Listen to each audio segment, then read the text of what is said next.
The biggest mistake people make when they feel someone slipping away is they become needy.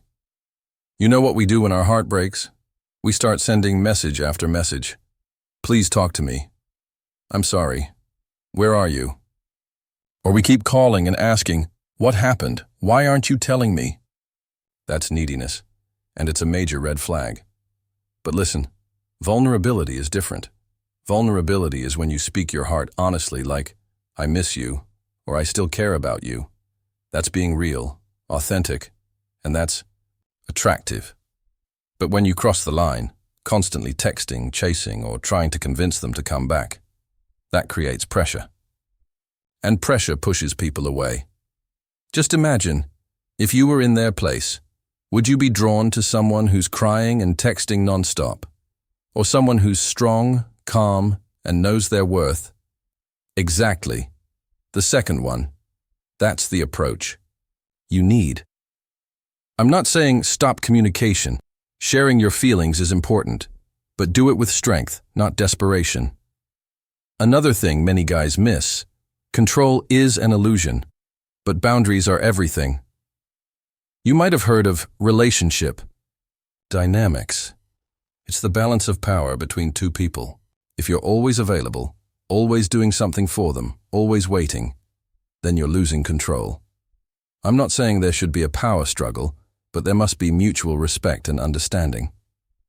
When you forget your boundaries and keep doing everything to please them, you send the message that your needs don't matter, and that's never attractive. But when you set boundaries, when you value yourself enough to say, this is my standard, and I won't compromise myself just to make you happy, the game changes. She sees that you respect yourself, and that creates respect in her eyes too. Boundaries don't mean becoming cold or distant. It means you won't tolerate bad behavior from anyone, just like you wouldn't in any other situation. You may have heard of a scarcity mindset. It kills attraction. When you believe I need her, or I can't live without her, you're thinking from scarcity. You're focusing only on what you might lose, not on what's possible. Now switch that mindset. Embrace abundance. That's the secret sauce that attracts women. An abundance mindset means you know your value, you know you're enough, and even if she's gone, you'll be okay. You're not chasing her out of need.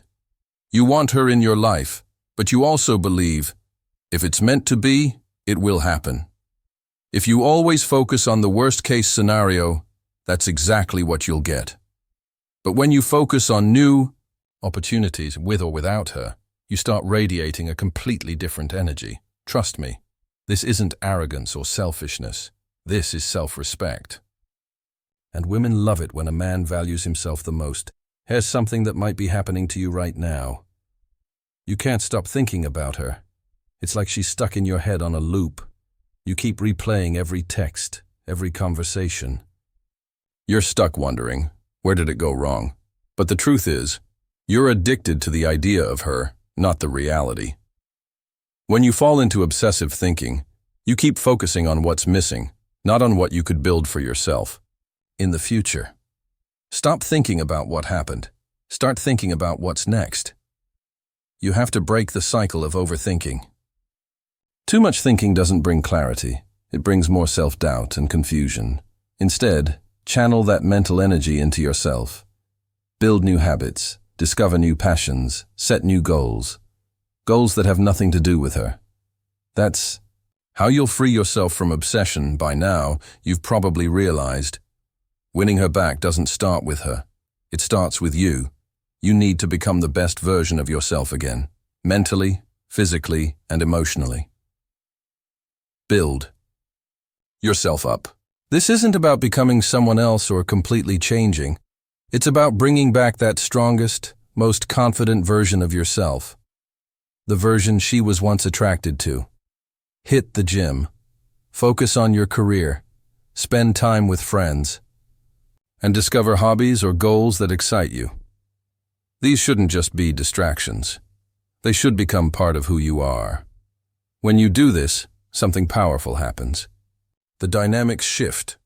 You're no longer the one chasing her. You become the one everyone admires and respects, including her. That's what makes you hard to get. You naturally attract love, respect, and maybe even the one you lost, without even trying.